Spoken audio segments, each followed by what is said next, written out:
Holy, I am late for class. Now what am I going to do? Sir will not allow me to enter the class, I murmur to myself. Sophia, I shout. I don't understand. What does this girl do in the washroom for so long? Finally, she comes out. What took you so long? We are 15 minutes late for the class, I almost shout at her.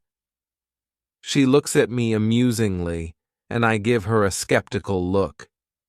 Then she starts laughing hysterically, and I just look at her questioningly. After a minute, when she's done with what I would call her laughing session, tears start rolling down her cheeks from continuous laughter. I stand there, arms folded. Finally, she tries to hold back her laughter and says, "You are wearing—" I give her a confused look. She points at me.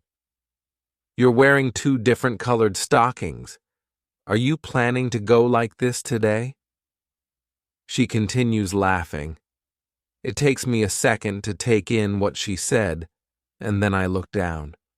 She laughs and says, "Grow up, Serenity." I was beyond embarrassed by now. "Quickly go and change," I tell her.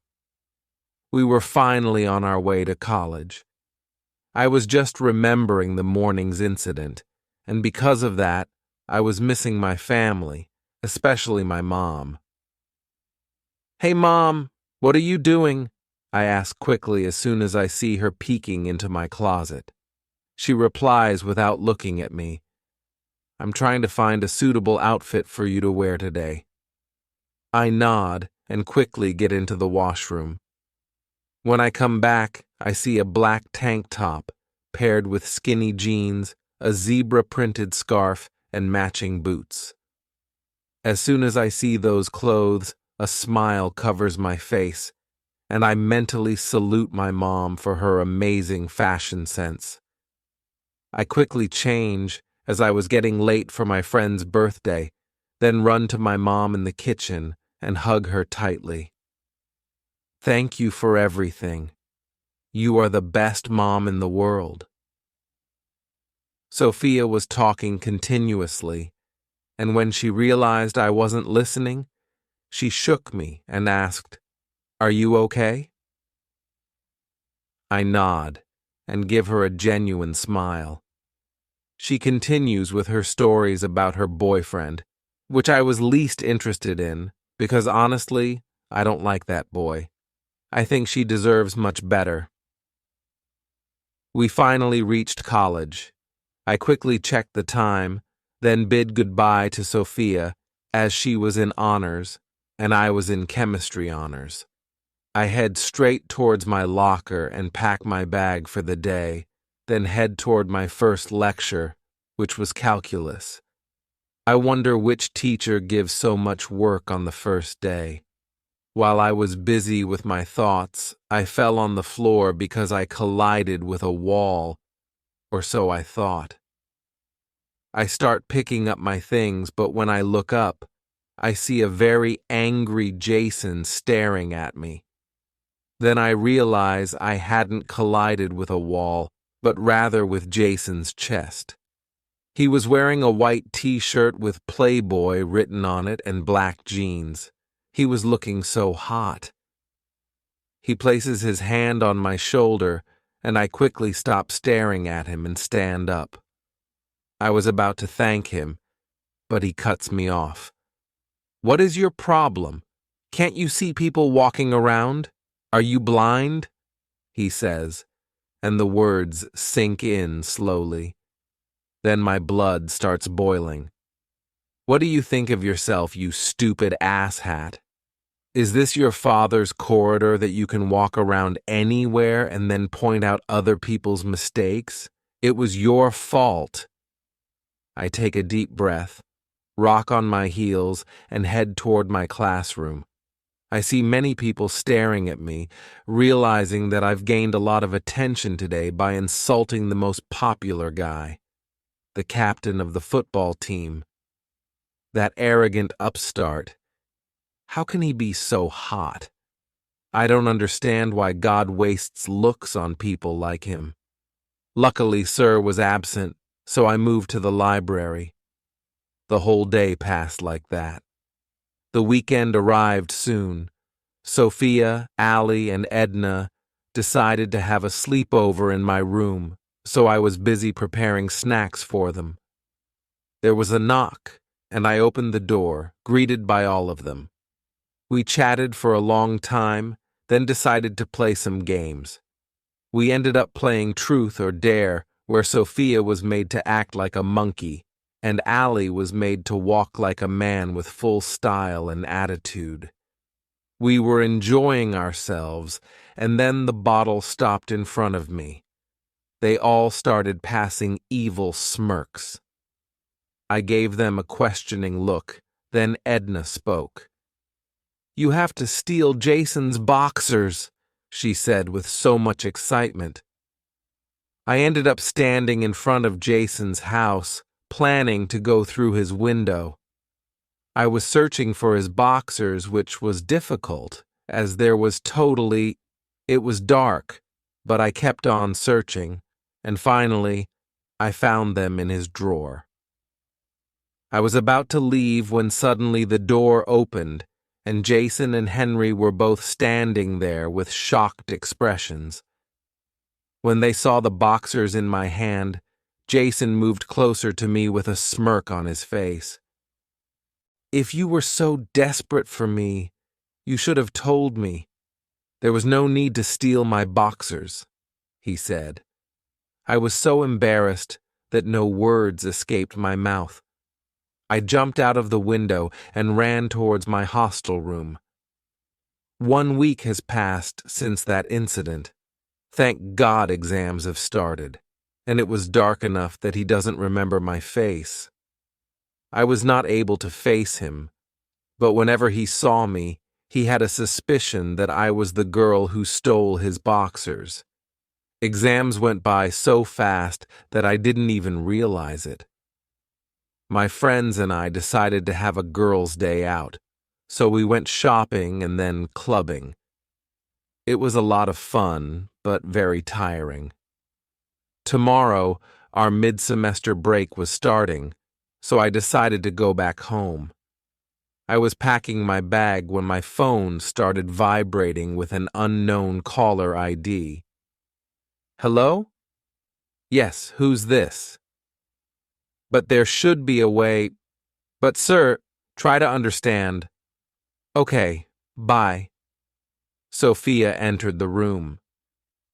"Who was that?" she asked. "It was a call from my agent. He told me that my flight tickets were canceled due to heavy snowfall, so I can't go back home this vacation," I told her sadly. Sophia comforted me, saying it would be okay.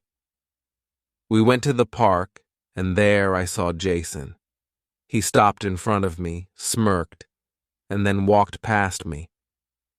I was left confused, but quickly forgot about him and walked back to my hostel room.